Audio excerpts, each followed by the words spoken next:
Imagine you're on a beach, a sandy beach just like the one behind me.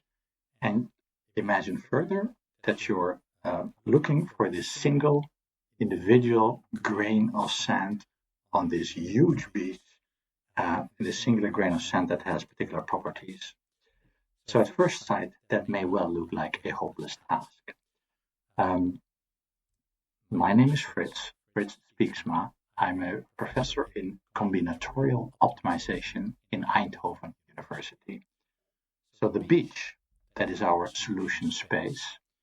The grains of sand are the individual solutions to a mathematical optimization problem. And this special grain of sand, that is, of course, an optimum solution to our problem. So we've made the transition from the beach to mathematics and mathematical optimization. And indeed, in many cases, even with all the computational power that is currently there, even with all the smart algorithms that have been developed over the decades, even with all these things at our disposal, it can be an enormous challenge to find that single grain of sand, that needle in the haystack.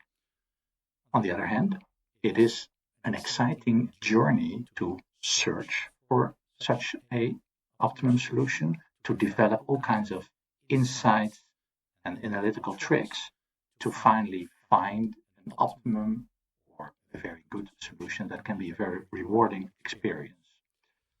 Problems in our field, they come in all kinds of flavors, and all kinds of disguises, in all kinds of shapes, but they have at least two things in common.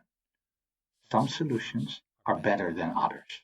So we must be able to discriminate a good solution from a bad solution. There is something to optimize.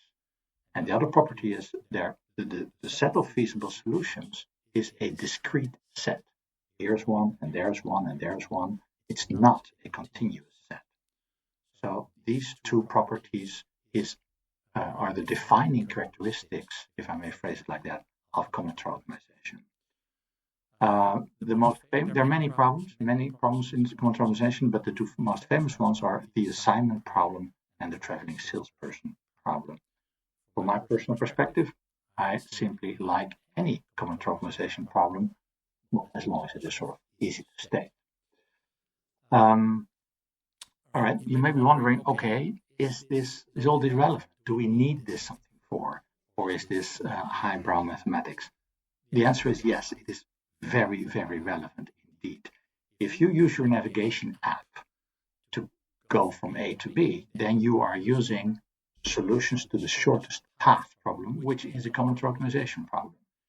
If you use public transport, like buses, train schedules, then your behavior is basically guided by these schedules, which are solutions to combinatorial optimization problems.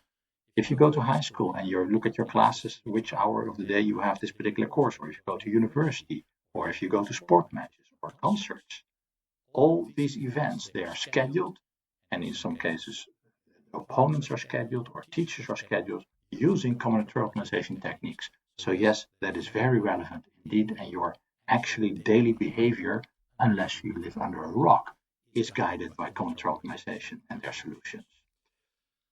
My personal specific niches within combinatorial optimization are twofold. First, there is organ allocation.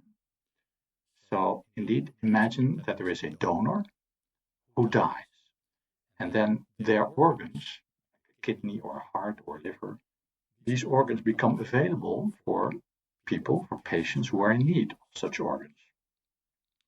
Now the question, to whom to offer such an organ, is clearly a very delicate question, and it needs expertise from many different fields, obviously medicine, but ethics, legal, but also from optimization. This is also an optimization question, and that is where we contribute to. The other field is the design of sport schedules, tournaments. We have been collaborating with sport organizations to make their schedules better, and in many cases to make their schedules more fair. I'm going to close with an invitation. If you feel that you have a challenge that is related to combinatorial optimization, or if you simply have a combinatorial optimization problem, so if you feel that we can help you, do not hesitate to reach Thank you.